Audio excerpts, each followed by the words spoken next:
Hello there, hello. Let's talk about McKinsey 7S model, right? So, what we see over here is that the model represents organizations using following interrelated elements, right, to carry out strategies successfully, right? So um, it's a different elements which work, which are interrelated, right? So it could be analyzed, it could help us assess how alignment is being done, right? So that could be there, right? So they could try and assess this thing. There was something about clothing retail or something like that. Two organizations alignment thing was there, right? So that could be assessed. So there are three hardcore, three hard skills, right? So three hard, it's mostly about strategy, and then it's about the other one is about this structure, right? Next thing was systems, and the soft are skills, staff, style, and then in the middle there is shared values. Okay, so let's see. So strategy is basically the plans, right, on how to reach a defined goals for dealing with the environment, competition, competitors, and technology, and so on, right? So it could be some kind of strategy associated with alignment after the company has been merged, right? So it could be there. There is one question, I really can't specifically recall that, but there is under BPR, no, not under BPR, there is one regarding this McKinsey model, right? So I think there was one. Where is that?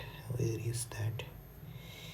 Let me just open up this part and then let me just search for it quickly. McKinsey model.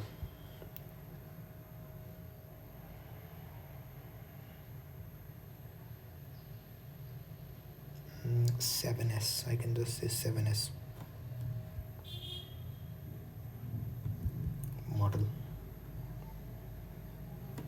Right. I think 7S model. Okay.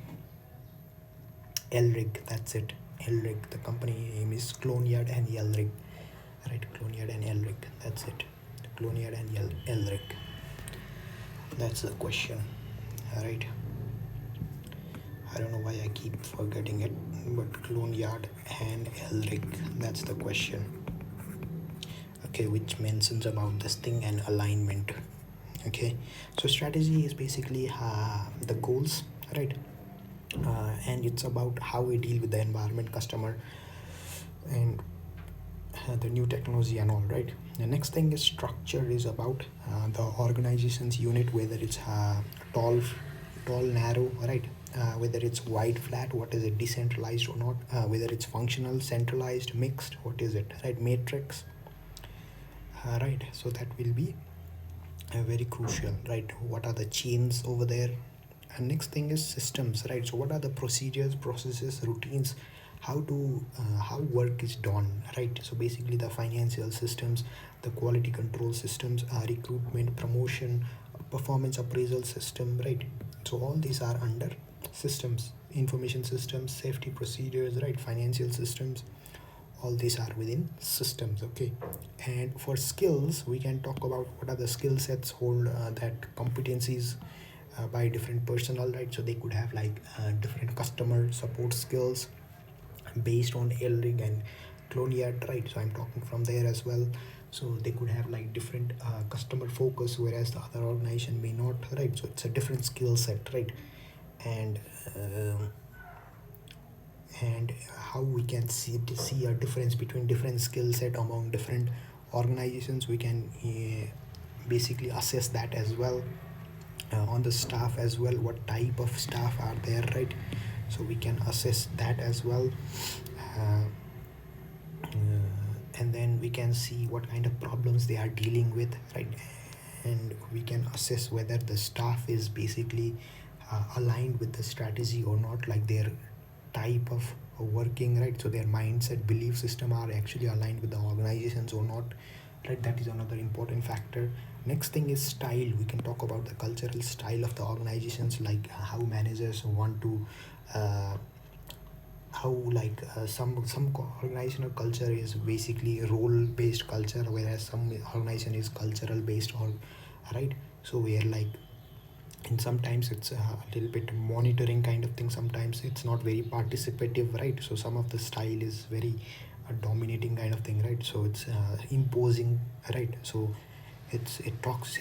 says a lot about the style. Next thing is basically shared values, right? So it's about what the organization stands for and what it believes in, right? So it could be there that the organization is completely different in the way that they have a different set of values, right? And their attitudes towards dealing with things are different, right? So there could be like, let's say some people want to have more intimate relationships with the customer, right? So uh, not in a bad way intimate though, yeah. It's like they want to have good customer relationships and want to spend more time with them. So in terms of dealing with their needs, right? So if they are supplying any specialist product, so that will be required, whereas if you are providing a standard product, it might not be there, right? So the value system could be different, like whereas some might be focused on the financial aspect, the other would be focused on the non-qualitative aspect as well, right? So the upper three element is hard S, right? Meaning that they are relatively easy to describe and define, right? They are easy to describe and define. Many organizations, they focus on this because they are easy to define and describe. The lower white background, right? White background, you can see blue background in this. Skills, staff, and style, right?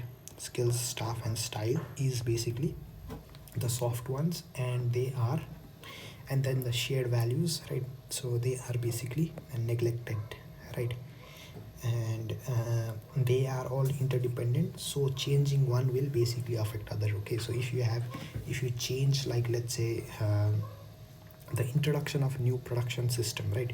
The introduction of new production system is what? It's a change in the system, right? If the system changes, what will happen? It will affect structure, style, and staff, right?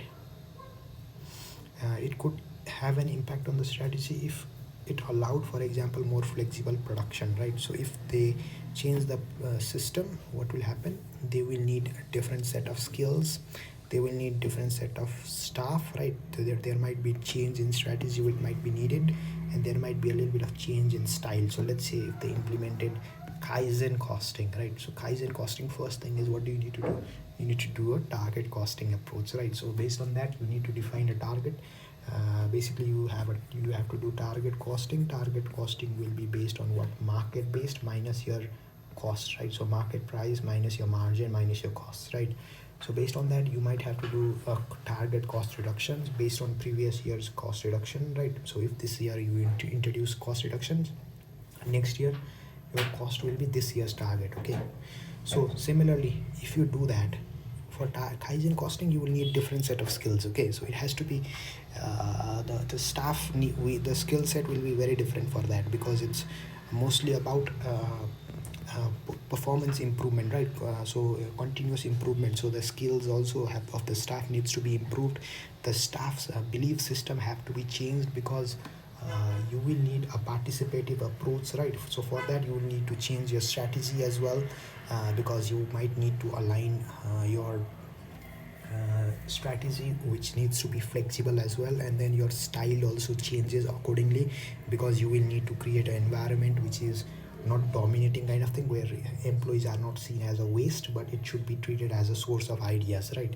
Next thing, that will change the value system as well, right? So you see how they are interlinked. So this is how McKinsey model functions. Okay, so that's it for this video. If you want to ask anything regarding this, do comment down below. Thank you, take care, bye bye.